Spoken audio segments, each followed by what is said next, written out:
நான் கேட்டு தாய் தந்தை படைத்தாரா?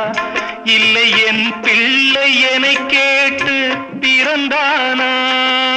தெய்வம் செய்த பாவம் இது போடி தங்கச்சி, கொன்றால் பாவம் தின்றால் போச்சு இதுதான் என் கட்சி.